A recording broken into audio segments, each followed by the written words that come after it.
हो गया। अभी अच्छा,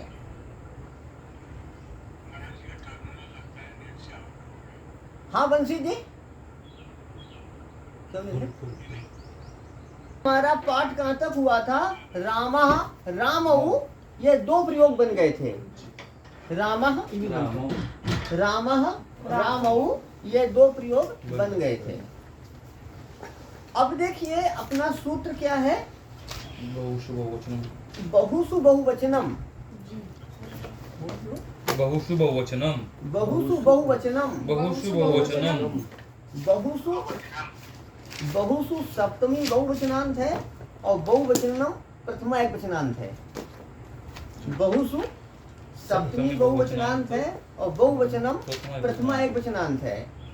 ये गुरुकुल के छात्रों के पास लघु सिद्धांत कौमुदी पुस्तक है? है? सभी के पास लघु सिद्धांत कौमुदी होनी चाहिए और आज पीडीएफ भेज दी जाएगी और पुस्तक रख लेनी चाहिए खरीद कर। चलिए इसका अर्थ देखेंगे। बहुत विवक्षायाम बहुवचनम स्यात्, बहुत की विवक्षा में बहुवचन होता है। क्या? बहुत की विवक्षा में बहुवचन बहुत होता की है। विवक्षा में बहुवचन होता है। बहुत की विवक्षा, बहुत का अर्थ है बहुत को कहने की इच्छा होने पर, बहुत को कहने की इच्छा होने पर। देखिए पहले आया था द्वयो कयोर द्विवचने एक वचने सूत्र कि एकत्व की विवक्षा में एक वचन, मतलब एक को कहना है तो एक वचन आएगा और दो को कहना है तो द्विवचन आएगा और दो से अधिक को कहना है तो बहुवचन। संस्कृत में जो आइए, संस्कृत में जो बहुत होता है ना, बहुत या बहुत, वो दो से अधिक, दो से अधिक। हाँ, 3 4 5 6 जितने हैं वो सभी क्या कहे जाएंगे? वो सभी बहुवचन हो जाएंगे। एक वचन, द्विवचन और बहुवचन। तो बहुत की विवक्षा में अर्थात बहुत अर्थ को कहने की इच्छा होने पर बहुवचन होता है, ऐसा इसका अर्थ है। अब ये जो छात्र, जो नए छात्र हैं या सभी लोग देखेंगे, जो अथ षड्लिंगे स्वजन पुल्लिंगा जो प्रकरण चल रहा है, यदि किसी को पाठ न मिले तो वो पूछ लेंगे किस पेज पर पाठ है, बता दिया जाएगा। पेज हमारा पाठ चल रहा है 37 पृष्ठ पर, है ना? तो 37 पृष्ठ पर, 36 पृष्ठ पर देखेंगे सुऔजस लिखा है ना। ये सभी क्या है आपके? प्रत्यय। सुऔजस, अमौसस, टाभ्याम विस, ङेभ्याम व्यस, नसीभ्याम व्यस, नस ओस आम, नी ओस सु। ये प्रत्यय है। सुऔजस इति प्रथमा, मतलब प्रथमा विभक्ति के प्रत्यय। अमौसस इति द्वितीया, ये द्वितीया विभक्ति के प्रत्यय। टाभ्याम विस इति तृतीया, ये तृतीया विभक्ति के प्रत्यय। और ङेभ्याम व्यस, ये चतुर्थी विभक्ति के प्रत्यय। नसीभ्याम व्यस, ये पंचमी विभक्ति के प्रत्यय। न सो साम, ये षष्ठी विभक्ति के प्रत्यय। और नी और सुप, ये सप्तमी विभक्ति के प्रत्यय। ध्यान देंगे इन पर, ये 3 के समूह हैं, 3 के जोड़े हैं। सुऔजस कितने हैं? 3। सुऔजस है ना, प्रथमा विभक्ति के 3 हुए ना। अमौसस कितने हैं? 3। ये द्वितीया विभक्ति के 3 हैं। टाभ्याम विस, ये कितने हैं? ये तृतीया विभक्ति के हैं। ङेभ्याम व्यस, ये कितने हुए? 3 है। ये चतुर्थी विभक्ति के। अब आरंभ से चलना। सुऔजस ये प्रथमा विभक्ति के है ना, इसमें क्रम से एक वचन, द्विवचन, बहुवचन। सु एक वचन, औ द्विवचन और जस बहुवचन। इसी प्रकार अम एक वचन और द्विवचन, सस बहुवचन। टा एक वचन, भ्याम द्विवचन, भिस बहुवचन। ङे एक वचन, भ्याम द्विवचन और भ्यस बहुवचन। नसी एक वचन, भ्याम द्विवचन और भ्यस बहुवचन। ये पंचमी विभक्ति के प्रत्यय हैं। नस ओस आम, ये षष्ठी विभक्ति के प्रत्यय हैं। इसमें क्या है? नस ओस आम, नस एक वचन, ओस द्विवचन, आम बहुवचन। नी ओस सुप, नी ये सप्तमी विभक्ति के प्रत्यय हैं। नी एक वचन, ओस द्विवचन और सुप बहुवचन। तो इसको एक वचन, द्विवचन, बहुवचन। हाँ, तो कभी तक क्या था? एक वचन और द्विवचन हो गया था। और बहुवचन में क्या आता है? जस। सु और जस। हाँ, बहुवचन में जस आता है। और ये ध्यान रखेंगे कि नए छात्र हैं, हम आरंभ से लेकर के यहाँ तक पुनः पढ़ाएंगे, पर इस पाठ को पढ़ना पड़ेगा। यहाँ से एक ही पाठ चलेगा, 2 पाठ। हाँ, अभी हम 2 पाठ चला रहे हैं नए छात्रों के लिए जो छूटा हुआ है, विसर्ग संधि तक। आगे एक ही चलेगा। चलिए, तो राम शब्द के रूप चल रहे हैं, रामः, रामौ, रामाः। तो व्याकरण पढ़ने वाले को रूप कंठस्थ नहीं करने पड़ते हैं, रटने नहीं पड़ते हैं। उसे क्या है कि प्रक्रिया मालूम हो जाती है, टेक्निक मालूम हो जाती है, तो वह रूप बना लेता है। सुओजस की प्रतिभा, यहाँ बहुवचन में क्या है आपका? जस। तो राम शब्द की प्रातिपदिक संज्ञा हुई है ना? 2 सूत्र बताए थे, अर्थवत धातुर प्रत्यय प्रातिपदिकम और कृतज्ञ समासाश्च से। व्युत्पन्न पक्ष में, व्युत्पन्न पक्ष में अर्थ धातु प्रत्यय प्रातिपदिकम। हाँ, राम शब्द की प्रातिपदिक संज्ञा होगी। और हम संक्षेप में ये कहेंगे कि प्रथमा विभक्ति के बहुवचन में, बहुत तो क्या बहुस बहुवचनम ये सूत्र है ना, बहुस बहुवचनम इस सूत्र से प्रथमा विभक्ति के बहुवचन में, या बहुस बहुवचनम इस सूत्र से बहुत की विवक्षा होने पर, बहुत की विवक्षा होने पर, सौजस्मोट इस सूत्र से, सुबहुजस लिखा है ना वहीं पर, सौजस्मोट इस सूत्र से प्रथमा विभक्ति के बहुवचन में जस आएगा। नए छात्र इतना ही जानेंगे, राम शब्द है और प्रथमा विभक्ति के बहुवचन में क्या आया? जस। इतना ही नए छात्र समझेंगे, राम है और प्रथमा विभक्ति के बहुवचन में क्या आएगा? जस। अच्छा जी, अब देखिए आगे देखेंगे, पाठ देखिए। सूत्र है चू-टू। क्या सूत्र? चू-टू। हाँ, चू-टू। तो चू-टू ये प्रथमा द्विवचनांत शब्द है। कैसा है? प्रथमा द्विवचनांत। जैसे हरि से प्रथमा एक वचन में क्या बनता है? हरि, दीर्घ, हरि ह्रस्व है इकार, और प्रथमा द्विवचन में क्या बनता है? हरि। और शंभु ह्रस्व उकार है, और प्रथमा द्विवचन में क्या होता है? शंभु। तो चू टू दोनों ह्रस्व हैं, और प्रथमा की द्विवचन में टू में ऊ दीर्घ हो जाता है, चू टू। इसका अर्थ लिखिए, प्रत्यय के आदि में स्थित, प्रत्यय के आदि, प्रत्यय के आदि में स्थित चवर्ग और टवर्ग की इत संज्ञा होती है। प्रत्यय के आदि में स्थित चवर्ग और टवर्ग की इत संज्ञा होती है। हो जाएगा? इसको इस प्रकार भी कह सकते हैं, प्रत्यय के आदि में स्थित चवर्ग और टवर्ग इत होते हैं, कह सकते हैं ना जी? इत संज्ञक होते हैं। अच्छा, अब देखना, राम की, राम से पर में क्या आया? जस। जस क्या है आपका? प्रत्यय। जस क्या है? प्रत्यय। और इस आदि का अर्थ होता है आरंभ, शुरुआत। तो जस के आदि में क्या है? जा। अंत में सा है और आदि में क्या है? जा। अंत में सा है और आदि में क्या है? जा। समझे? तो अब देखना, जस को हम ऐसे भी लिख सकते हैं, हम नए छात्रों की सुविधा के लिए कर रहा हूँ। जस जा में आ मिलता है ना, तो जस को ऐसे भी लिखा जा सकता है।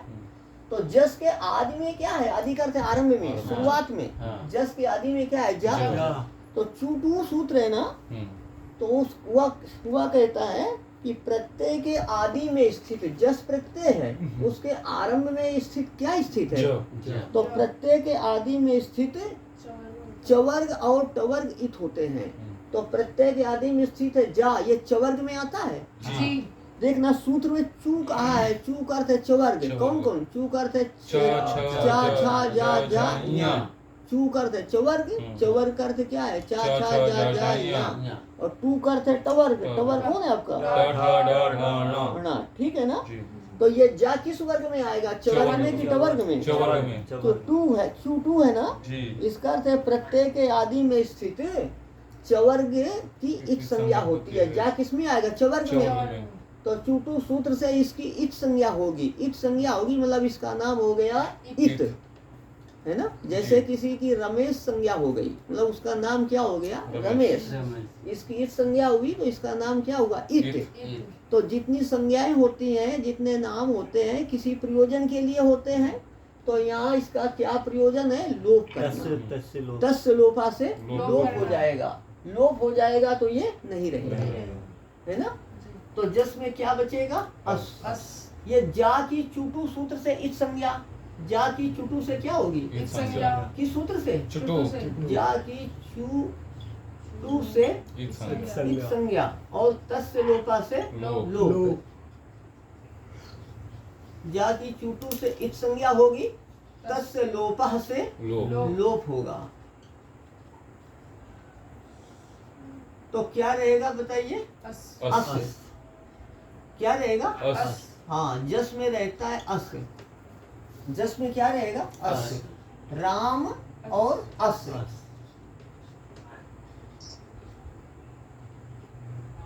अभी थोड़ा बताते हैं, बाद में आपको और बताएंगे। राम अस है ना, यहाँ पर क्या होगा, आ लेकर दीर्घ हो जाएगा, रामास। कैसे दीर्घ होगा, एक सूत्र पढ़ाया जा चुका है, प्रथमयो पूर्व सवर्णा। पढ़ाया है ना, प्रथमयो पूर्व सवर्णा जी, प्रथमयो पूर्व सवर्णा पढ़ाया है ना।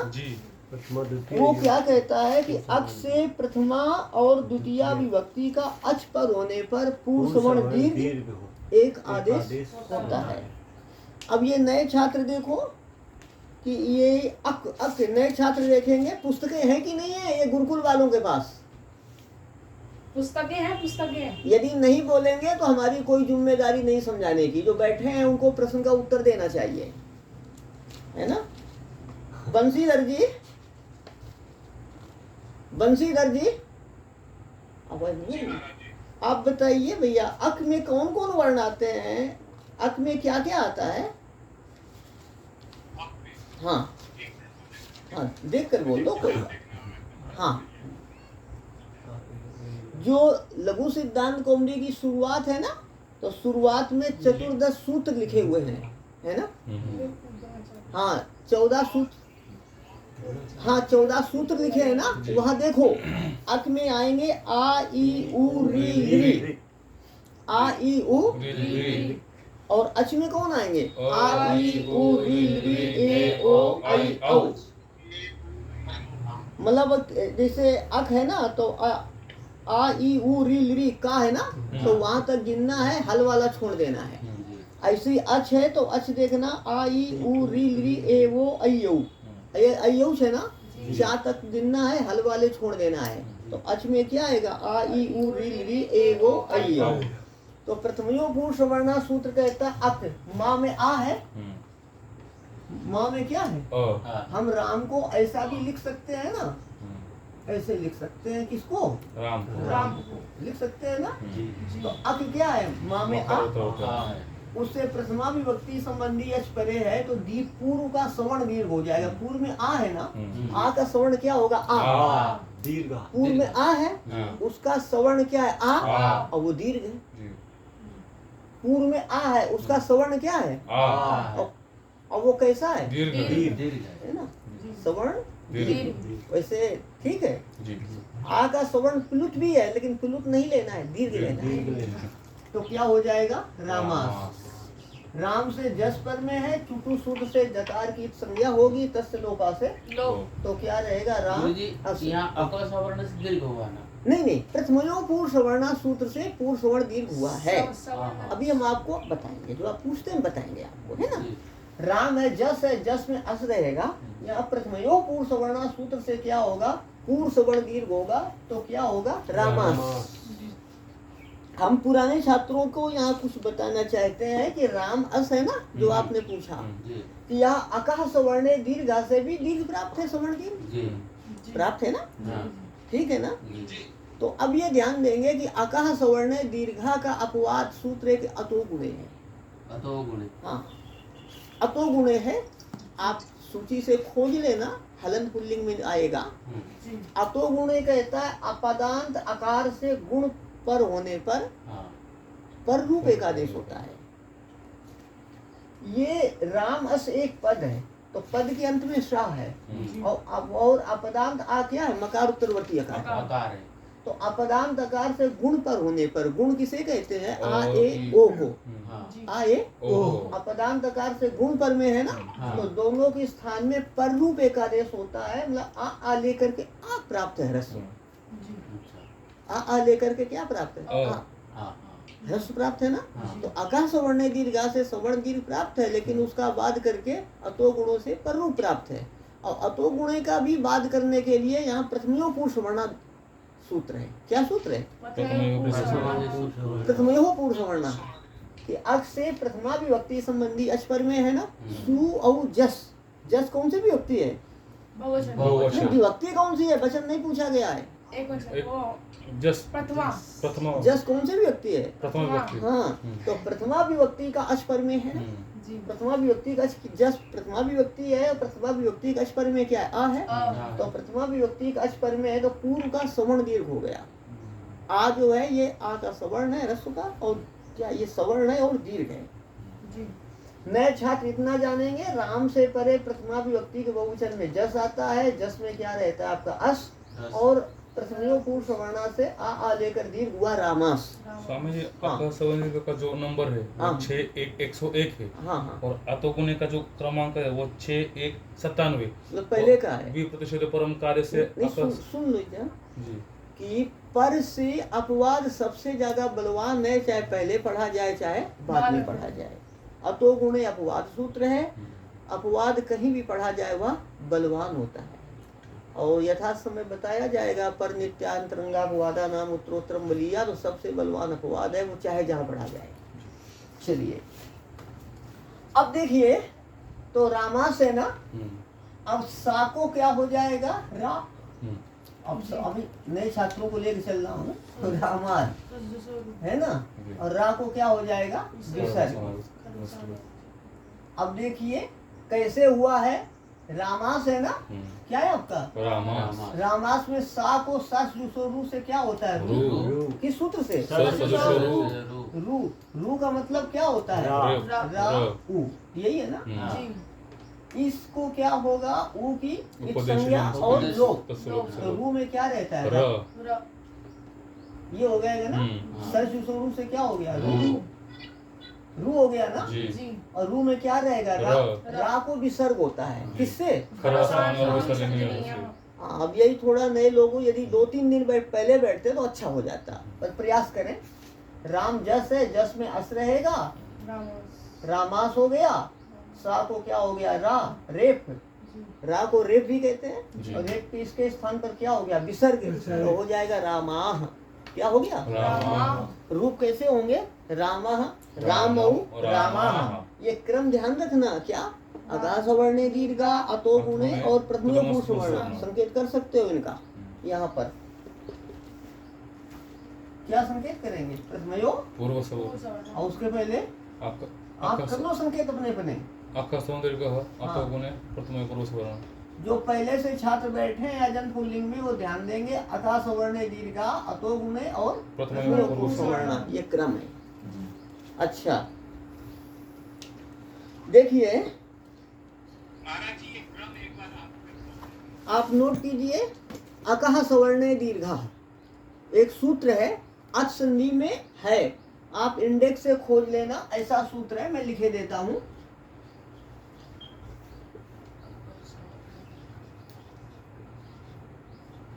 अकह सवर्ण दीर्घा क्या है, अकह सवर्ण दीर्घा, ठीक है ना। इसके बाद अतो गुणे, फिर क्या है, प्रथमयो पूर्व सवर्ण। अब क्या है, प्रथमयो पूर्व सवर्ण। नए छात्र को ये क्रम समझने की जरूरत नहीं है, ठीक है। और जो जानते हैं तो अका सवर्ण दीर्घा को रोक कर अतो गुणे आता है, अतो गुणों को भी रोक कर प्रथमयो पूर्व सवर्ण आता है। ये क्रम है, प्रथमयो पूर्व सवर्ण से दीर्घ हुआ है, पूर्व सवर्ण दीर्घ हुआ है। चलिए अब देखिए,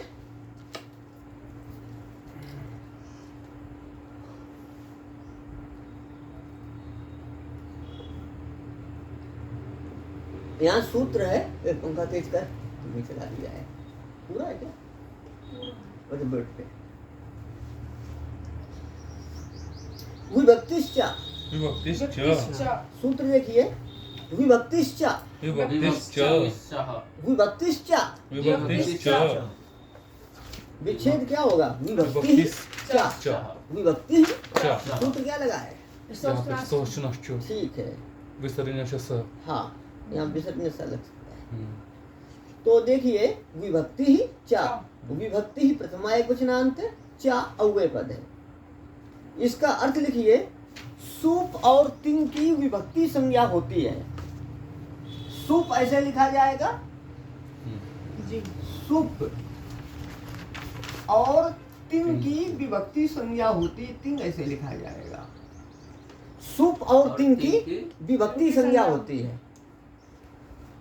सुप और तिंग की विभक्ति संज्ञा होती है।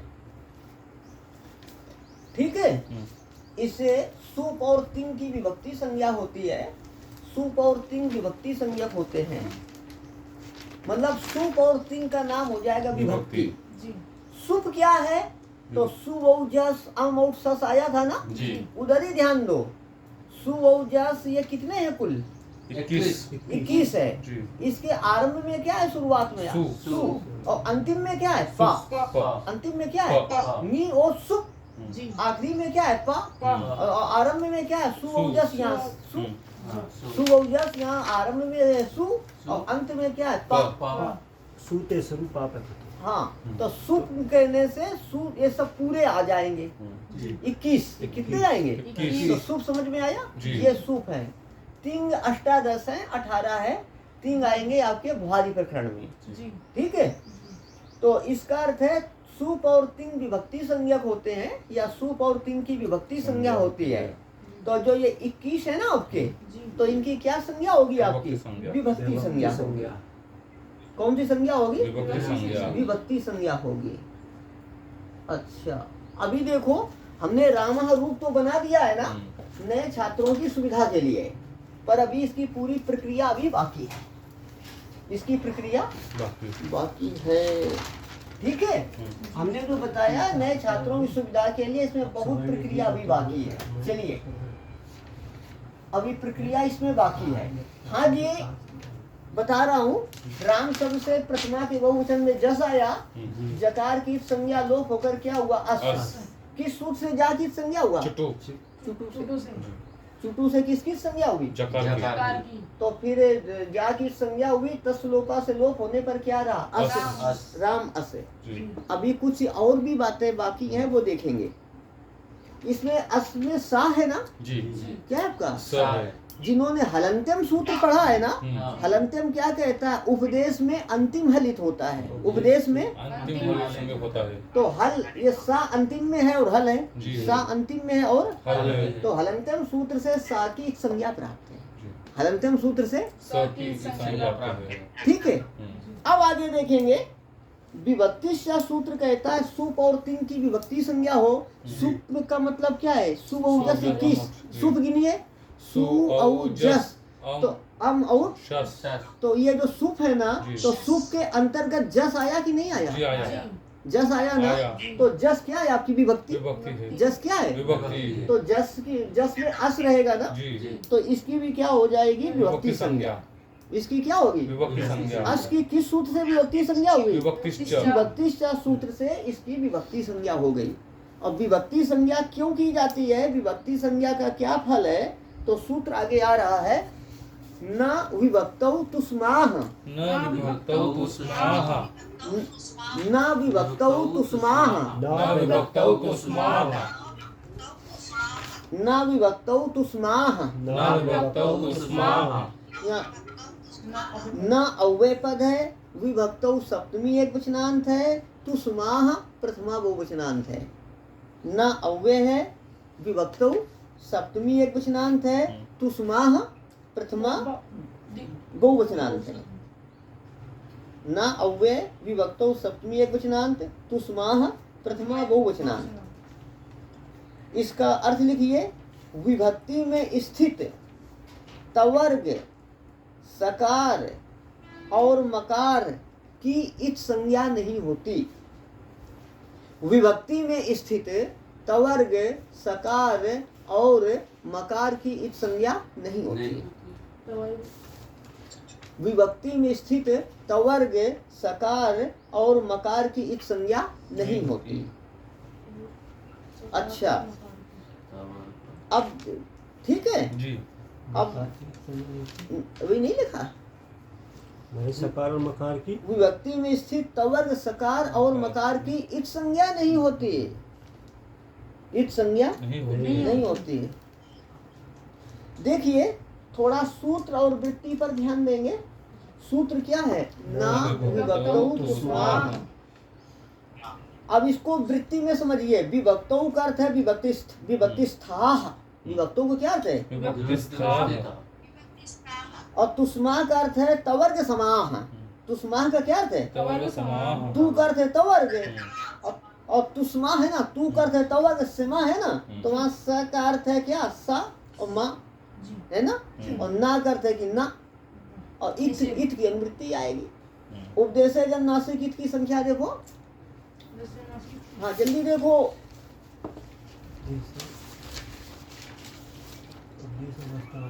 हाँ, 1 3 2 1 3 उसी से इत की अनुवृत्ति आ जाएगी।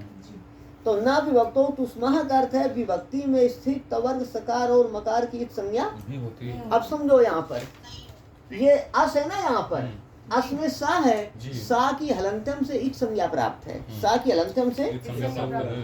पर ना विभक्तो तुष्माः सूत्र कहता है विभक्ति। ये विभक्ति है कि नहीं है? जी है। ये विभक्ति है। आपको कैसे मालूम हुआ? विभक्ति सूत्र से। विभक्ति से सूत्र कहता है कि सूप और तिन की विभक्ति संज्ञा होती है। तो ये सूप है तो ये विभक्ति है। जी। ये किस सूत्र से ज्ञान हुआ? विभक्ति विभक्ति से सूत्र के द्वारा इसकी विभक्ति संज्ञा हुई, या कहिए या विभक्ति है, ऐसा ज्ञान हुआ। इसका नाम ठीक है, इसका नाम हो गया विभक्ति। विभक्ति संज्ञा हुई मतलब इसका नाम हो गया विभक्ति। और ना महाराज जी, वो विभक्ति तिंग पदम और वो रहते ना, तिंग पदम, और वो उसमें ये तिंग पद नहीं है महाराज। तिन की अभी कोई बात नहीं है। सूप है ना, ये सूप है। सूप की विभक्ति संज्ञा होती है और तिंग की विभक्ति संज्ञा होती है। अभी सूप चल रहा है ना, ये सूप के अंतर्गत है। सूप 21 है ना, सूप है ये, तो इसकी क्या हो जाएगी? विभक्ति संज्ञा। सूप की विभक्ति संज्ञा हुई है, तिंग की बात बताई जाएगी। अब विभक्ति, इसको अस को क्या कहेंगे? विभक्ति। अस को क्या कहेंगे? तो ये अस का सा अस हो गया विभक्ति। इस विभक्ति में क्या क्या स्थित है? आ और सा। विभक्ति में क्या क्या स्थित है? तो सा की हलंत्यम से इत संज्ञा प्राप्त है। विभक्ति सा सूत्र के ये ना विभक्तो तुष्मा सूत्र कहता है विभक्ति में स्थित तवर्ग सकार और मकार की संज्ञा ना हो। विभक्ति में स्थित तवर्ग की संज्ञा ना हो, विभक्ति में स्थित सकार की संज्ञा ना हो, और विभक्ति में स्थित मकार की संज्ञा ना हो। अलग अलग सब है। तो यहाँ विभक्ति में स्थित तवर्ग है या विभक्ति में स्थित सकार है? सकार। तो विभक्ति में स्थित सकार की संज्ञा न हो तो हलंत्यम से इत संज्ञा प्राप्ति थी, उसका ना विभक्तो तुष्मा से क्या हो जाएगा? निषेध हो जाएगा। ठीक है, तो क्या होगा? इत संज्ञा नहीं होगी। इत संज्ञा हलंत्यम से प्राप्त थी, ना विभक्तो तुष्मा से निषेध हो जाएगा। इत संज्ञा नहीं होगी तो ऐसा ही रहेगा। यदि इत संज्ञा होती तो क्या होता? उसका तस्लोपा से लोप हो जाता। आगे देखेंगे, पुस्तक में लिखा है इति सस्य नेत्वम। इति सस्य नेत्वम। इति करता है इति सूत्रेण। इस सूत्र से, किस सूत्र से? न विभक्तो तुष्माः। इस सूत्र से सस्य न इत्वम, सस्य न इत्वम, सस्य इत्वम न, सा की संज्ञा नहीं होती। ठीक है, इस सूत्र से सा की संज्ञा नहीं होती। हाँ, मतलब यह सूत्र सा की संज्ञा का निषेध करता है। ठीक है, हलंत्यम से संज्ञा प्राप्त थी, इसने रोक दिया, तो इस सूत्र से सा की संज्ञा नहीं होती। सा की संज्ञा क्यों नहीं होती? क्योंकि सा की संज्ञा का निषेध करता है। सा की संज्ञा नहीं होती। तो राम और अस है ना, राम और अस। ठीक है, अब जो पहले बताया था ये दीर्घ हो जाएगा, तो क्या हो जाएगा? दीर्घ होने पर रामास। अब वही प्रक्रिया है। प्रथमयो पूर्व सवर्णा से पूर्व सवर्ण दीर्घ हुआ है। अब यदि कहीं आकाश वर्ण दीर्घा तो उसका बाधक अतो गुण है, उसका बाधक रामास। और सा को सच रू से क्या हो जाएगा? रू में क्या रहेगा? रा। और खर वसानी और विसर्जनिया से विसर्ग हो जाएगा तो रामा। एक बार और देखेंगे, राम शब्द है, प्रथमा विभक्ति के बहुवचन में जस आता है, जा की चूटू से इत संज्ञा हो जाती है। जी ठीक है, जी तो जा की इत संज्ञा होगी, तस्य लोपा से लोप होगा, अस रहेगा। अस में सा की हलंत्यम से इत संज्ञा होती है, जी होती है प्राप्त होती है। प्राप्त होती है। प्राप्त हाँ, होती है। सा की हलंत्यम से इत संज्ञा प्राप्त होती है। तो क्या करते हैं हम कि विभक्ति यहाँ से पर पहले विभक्ति सकल सा सूत्र के द्वारा अस की विभक्ति संज्ञा करते हैं। अस की विभक्ति संज्ञा। और विभक्ति संज्ञा करने का क्या फल है? ना विभक्तो पुष्पान से साकित संज्ञा का निषेध होता है। जी अब प्रथमयो पूर्व सवर्णा से पूर्व सवर्ण दीर्घ दीर्घ करते हैं ना, रामास, और सा के स्थान पर क्या हुआ? रा। रा। सज से रू से रू हुआ, रू में रा रहेगा, रा को विसर्ग हो जाएगा किससे? तो क्या हो जाएगा? राम रामाह क्या होगा? रामः रामौ रामाह। समझ में आता है ना आपको? ठीक है, लगातार पढ़िए, भागना नहीं। आगे देखेंगे, जैसे रामः रामौ रामाह। अभी ग्रंथ में प्रथमा विभक्ति के बाद द्वितीया विभक्ति को नहीं बताया जाएगा। क्यों? संबोधन में प्रथमा विभक्ति ही आती है। संबोधन में तो सात ही विभक्तियां है ना, प्रथमा द्वितीया तृतीया चतुर्थी पंचमी षष्ठी सप्तमी, अष्टमी विभक्ति नहीं है। तो संबोधन तो होता है ना, संबोधन देखना, प्रथमा विभक्ति आती है कर्ता में, द्वितीया आती है कर्म में, तृतीया आती है करण में, चतुर्थी आती है संप्रदान में, पंचमी आती है और षष्ठी आती है संबंध में, सप्तमी अधिकरण में, और सप्तमी आती है अधिकरण में, है ना। अष्टमी कोई विभक्ति नहीं है। तो क्या होता है कि संबोधन जो होता है तो संबोधन में प्रथमा विभक्ति ही आती है। कल यहाँ पर आरंभ में लिख देंगे कि कर्ता में प्रथमा विभक्ति, कर्म में द्वितीया विभक्ति, यहाँ पर एक सूची बना के लिख देंगे आप, है ना। हाँ, कल लिखेंगे। हाँ जी, तो अब देखो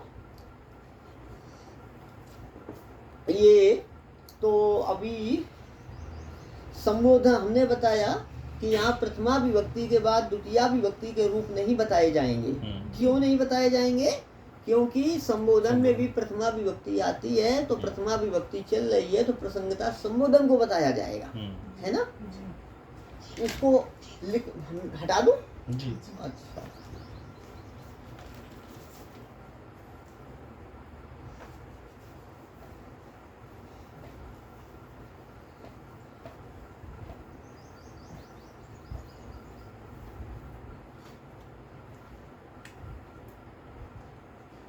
अच्छा देखिए, ये राम शब्द है ना, क्या शब्द है? राम। और प्रथमा विभक्ति के एक वचन में सु औ जस इति प्रथमा है ना, सु औ जस इति प्रथमा। तो प्रथमा विभक्ति के एक वचन में क्या आएगा? सु। एक वचन में क्या आएगा? सु। सु आएगा ना। सु में उ की संज्ञा होती है, तस्य लोपा से लोप होता है, क्या रहता है? सा। ये ध्यान देना, राम है ना, प्रथमा विभक्ति के एक वचन में सु आता है, ठीक है जी। और सु में क्या रहता है आपका? सा। अब संबोधन की विवक्षा में हे का पूर्व प्रयोग भी हो जाता है। संबोधन की विवक्षा में क्या? संबोधन की विवक्षा में मत अर्थात संबोधन को कहने की इच्छा होने पर हे पूर्व में आ जाता है। हे पूर्व में आ जाता है। हालांकि हे भो अरे तीनों संबोधन है ना, तो हे का पूर्व प्रयोग होता है, भो का पूर्व प्रयोग होता है और अरे का, किसी भी एक का कर सकते हैं। और ये ध्यान देना, हे भो अरे के बिना भी संबोधन होता है, इनके बिना भी संबोधन हो सकता है। हाँ, इनके बिना भी क्या हो सकता है? संबोधन। हाँ, इसलिए इसको हम अभी हटाते हैं। संबोधन की विवक्षा में हे का पूर्व प्रयोग होता है और इनके बिना भी संबोधन हो जाता है। तो अब देखिए, राम सा है ना आपका, चाहे तो हे राम सु लिख लो, हे ही क्यों आया? भो क्यों नहीं आया? वो भी लिख सकते हैं। हे प्रसिद्ध ऐसे लिख दिया गया, भो राम भी लिखा जा सकता है। यदि हे नहीं लगाएंगे कैसे संबोधन बनेगा? नहीं, देखिए रूप वही बनेगा जैसे संबोधन में आपको बताएं, संबोधन से रामा बनेगा, प्रथमा एक वचन में रामा विसर्ग रहता है। हाँ। और संबोधन में विसर्ग, नहीं तो इसी से पहचान हो जाएगी संबोधन का या प्रथमा एक वचन का है। मतलब वो विसर्ग नहीं है। हाँ, तो समझ लिया कि ये संबोधन है। जी। हाँ, ठीक सही है। अब देखिए आप, तो राम है ना, प्रथमा के एक वचन में सु आया, या कह सकते हैं कि संबोधन के एक वचन की विवक्षा में सु ले आए। क्या कहेंगे? राम शब्द है, राम शब्द से संबोधन के एक वचन की विवक्षा में सु।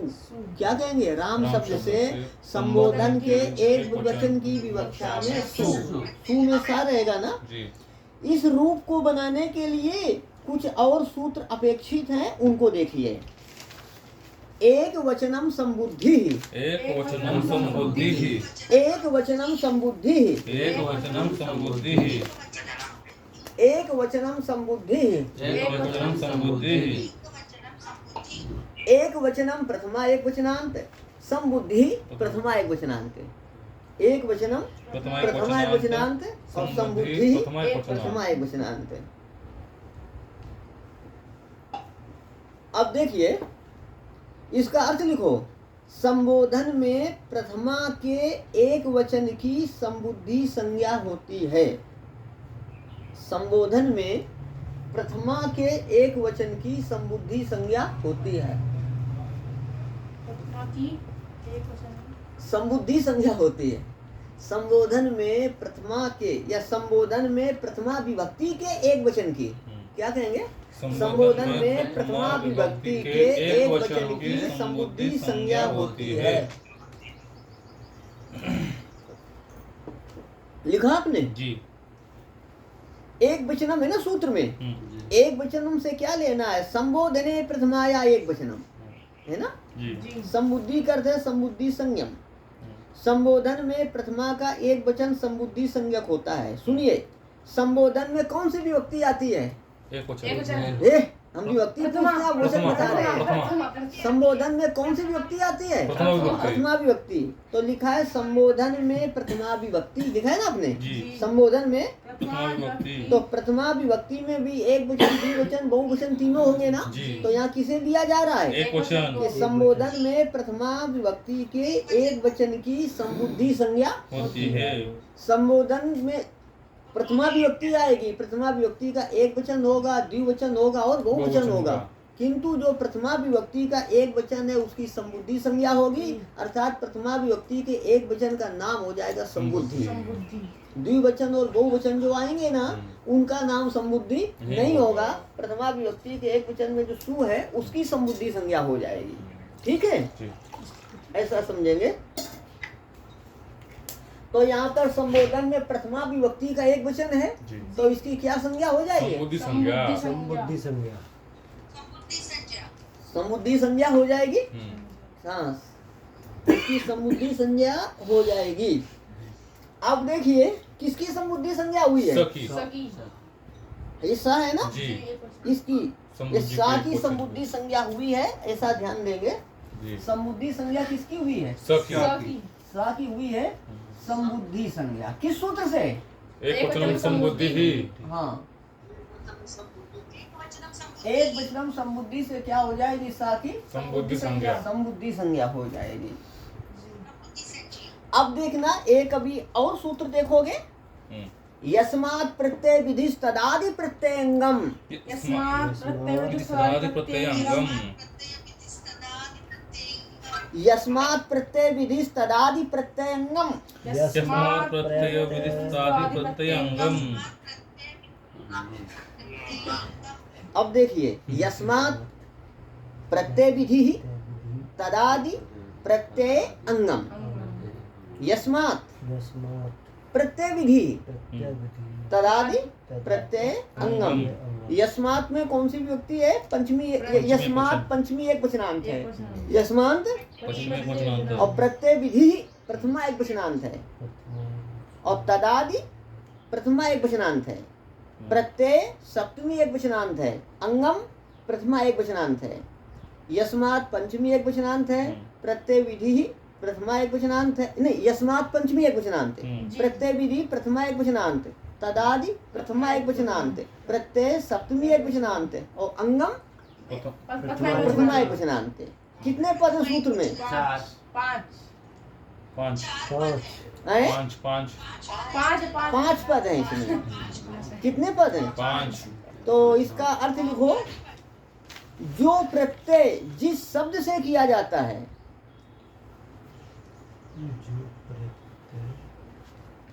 जो प्रत्यय,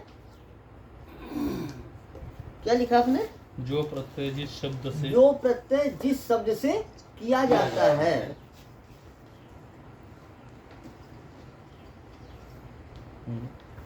वह शब्द आदि में है जिसके, वह शब्द आदि में है जिसके,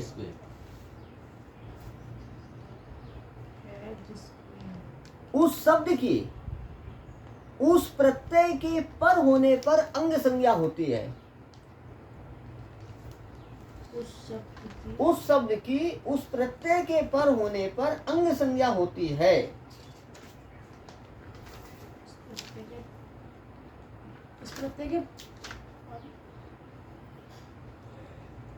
देखिए दोबारा देखो, जो प्रत्यय जिस शब्द से किया जाता है ना?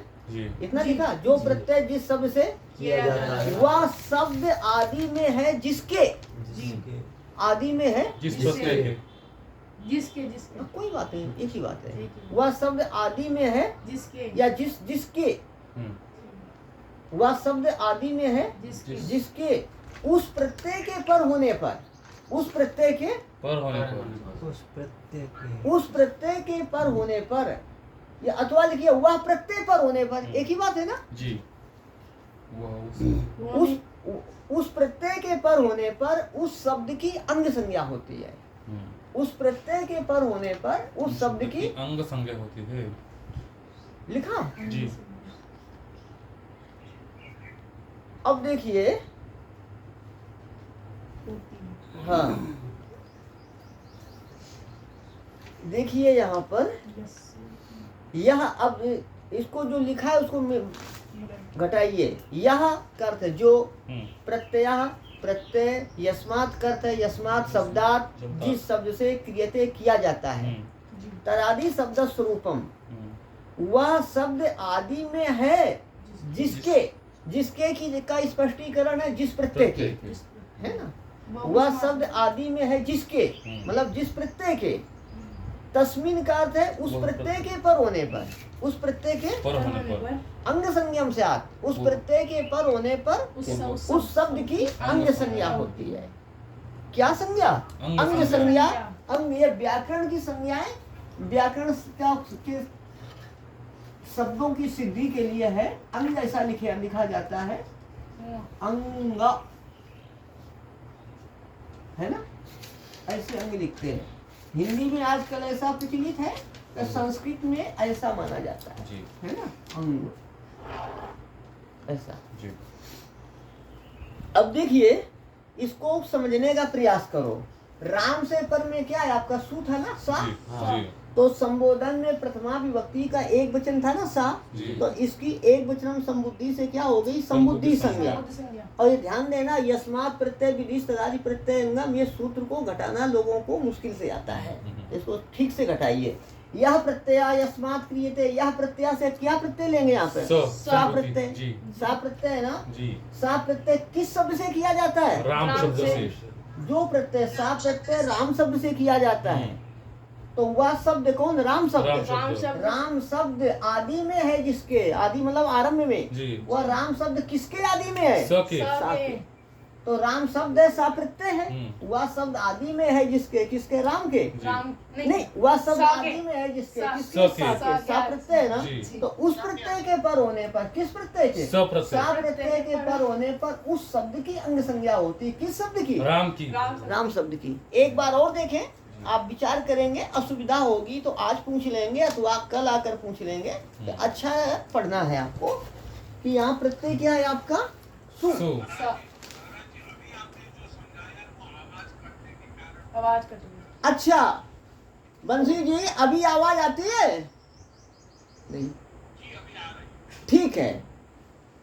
अब देखना कि जो यहाँ पर क्या है आपका, राम शब्द है और ये सा सु प्रत्यय हुआ था, सु का सा है, राम शब्द है और सा प्रत्यय है, राम शब्द है और सा प्रत्यय है। तो जो प्रत्यय, प्रत्यय से क्या लेंगे यहाँ पर, सा। प्रत्यय से क्या लेंगे, सा। तो जो प्रत्यय सा प्रत्यय सा मतलब सु, सु प्रत्यय का ईसा है ना, जी। तो जो प्रत्यय से क्या लेंगे सु प्रत्यय, सु प्रत्यय। प्रत्यय सु था ना, जी। सु का सा है, तो जो प्रत्यय से क्या लेंगे सु प्रत्यय। सु सुप्रत्यय वो किस शब्द से किया जाता है, राम शब्द से। इतना आया। जी जी सु प्रत्यय राम शब्द से किया जाता है, तो राम शब्द से किया जाता है ना, जी। वह आदि क्या लिखा आगे, वह शब्द है उस प्रत्यय के पर होने पर नहीं पूरा बोल, जो प्रत्यय प्रत्यय किससे जिस किया शब्द से जाता किया है, जाता है, सु प्रत्यय राम शब्द से किया जाता है। अब वह शब्द आदि में है जिसमें वह शब्द से कौन सा शब्द लेंगे, राम। राम शब्द आदि में है जिसके, आदि मतलब आरंभ में, राम शब्द किसके आदि में है, सके सा के, जी राम शब्द किसके आदि में है, सा प्रत्यय के, किसके आदि में, सब प्रत्यय के तो सा प्रत्यय के पर होने पर उस शब्द की अंग संज्ञा होगी, किस शब्द की, राम राम शब्द शब्द की। स्वामी जी सुविधा के लिए सु- ऐसा भी कर सकते हैं ना कि प्रत्यय परे होने पर पूर्व की अंग संज्ञा हो सकती है, हाँ सुविधा अब के लिए। हम एक बार और देखेंगे कि राम शब्द से सु प्रत्यय किया गया, तो जो प्रत्यय सु प्रत्यय राम शब्द से किया जाता है, सु प्रत्यय राम शब्द से किया जाता है, तो उस तो राम शब्द किसके आदि में है, सु प्रत्यय सुप्रत्यय के, के। तो सु प्रत्यय के पर होने पर राम की क्या होगी, अंग अंग संज्ञा। संज्ञा। अब ध्यान देना, कोई कहता है ऐसा सरल कर लो कि सु प्रत्यय के पर होने पर राम की अंग संज्ञा, ये सरल है।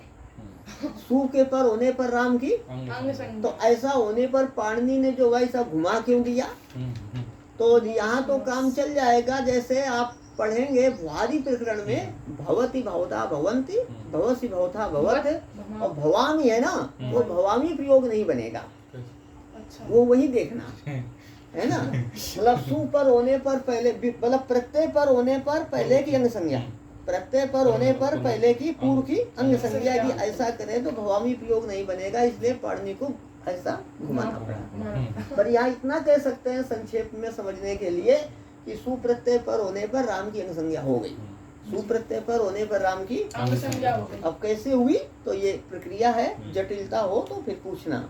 एक सूत्र और देखते हैं, एंग ह्रस्वात् संबुद्धे है, एंग ह्रस्वात् संबुद्धे है, एंग ह्रस्वात् संबुद्धे है, एंग ह्रस्वात् संबुद्धे है, एंग ह्रस्वात् संबुद्धे है। एंग ह्रस्वात् संबुद्धे है।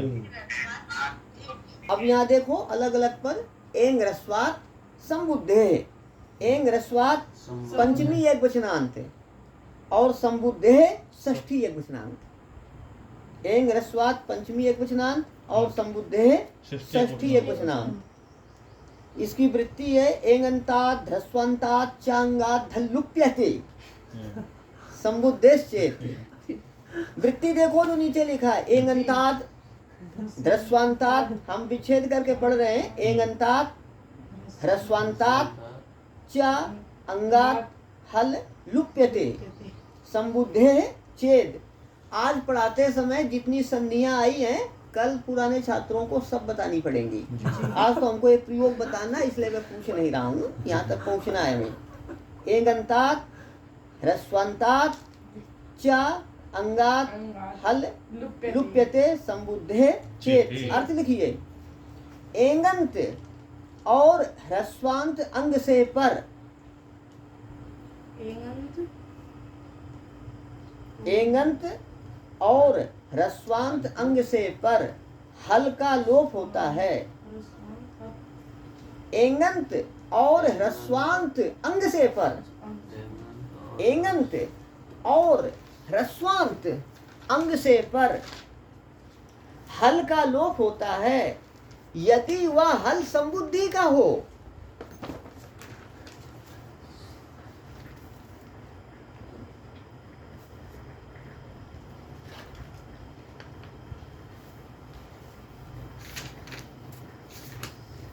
एंगंत और ह्रस्वांत अंग से पर हल का लोप होता है, यदि वह हल संबुद्धि का हो।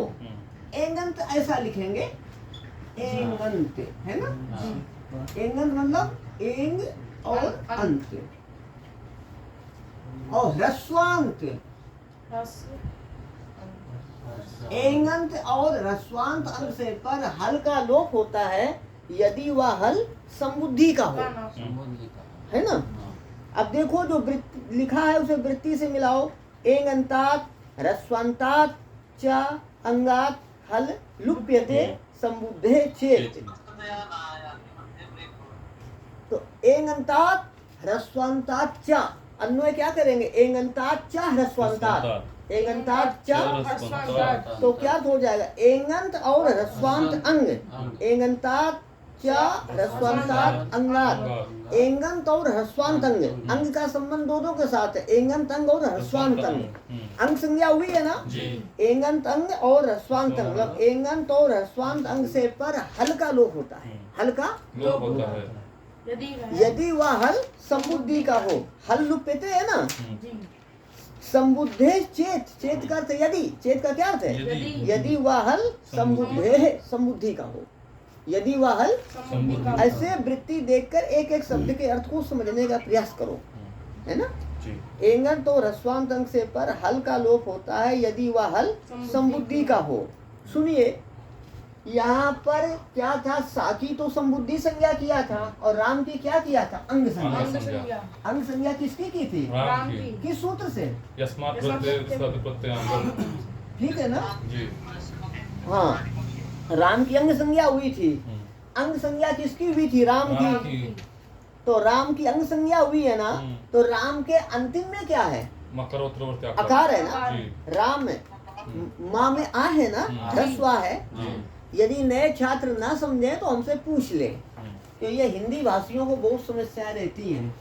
राम है ना, तो राम का मतलब ये है, ठीक है? तो ये क्या है कि ये अंग है ना, कैसा अंग है? ह्रस्वांत।